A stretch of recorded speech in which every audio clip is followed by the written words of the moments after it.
minha pergunta é qual o papel, se existe um papel, o setor de relações internacionais pode ter nesse processo para ajudar, para induzir, para resolver um problema burocrático, para auxiliar na comparação dos currículos.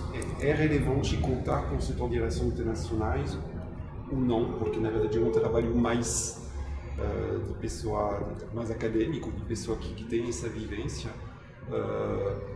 A pergunta se aplica ao caso da URGS, mas se aplica talvez ao caso francês, que tu conhece muito bem, o qual eles envolveram o setor de relações internacionais deles lá, se envolveram.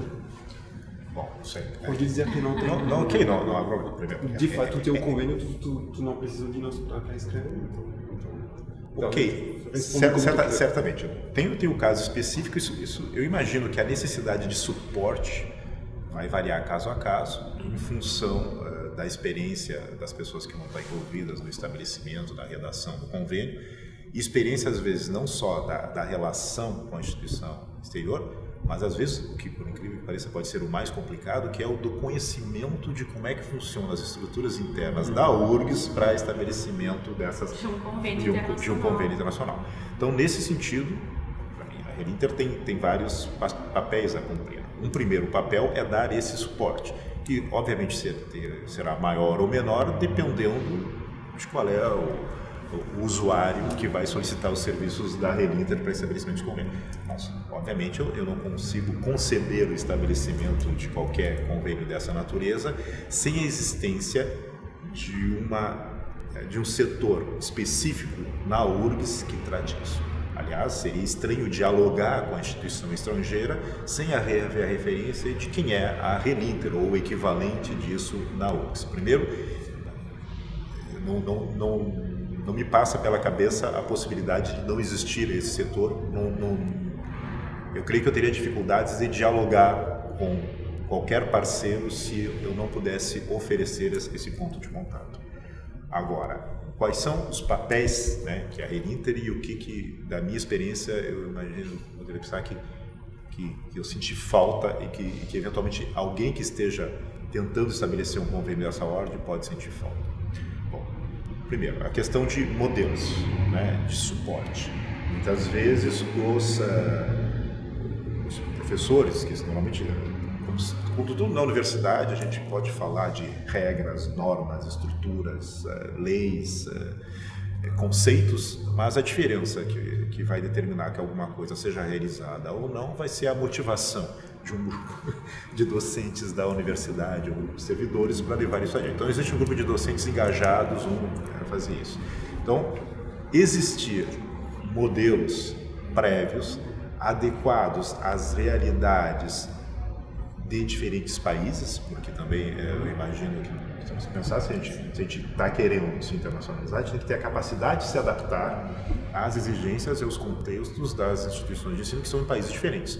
Um convênio de dupla diplomação com a instituição europeia não vai ser exatamente dos mesmos termos de com a instituição americana ou com a instituição asiática ou com a instituição latino-americana. Então, acho que isso é importante, teria isso. A outra coisa que para mim é fundamental talvez seja após o estabelecimento do convênio.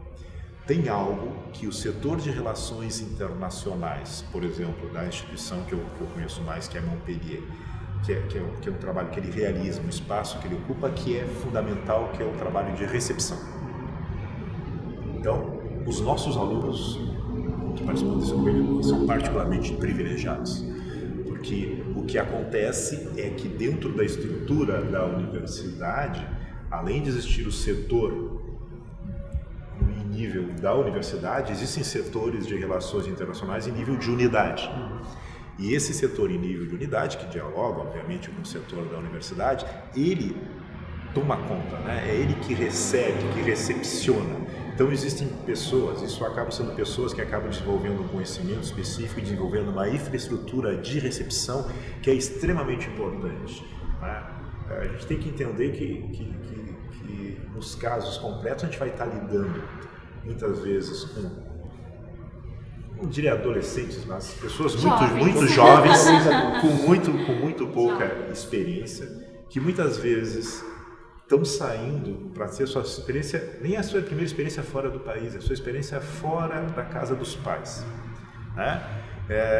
E que precisam ter um acolhimento adequado, não só do ponto de vista de entender como funciona aquela instituição que ele está chegando, como ele deve proceder para fazer as matrículas, né, para conseguir as carteiras, para ter acesso aos serviços, mas também esse jovem ele precisa de um suporte para passar por um processo de adaptação a viver naquela sociedade diferente a qual ele está chegando.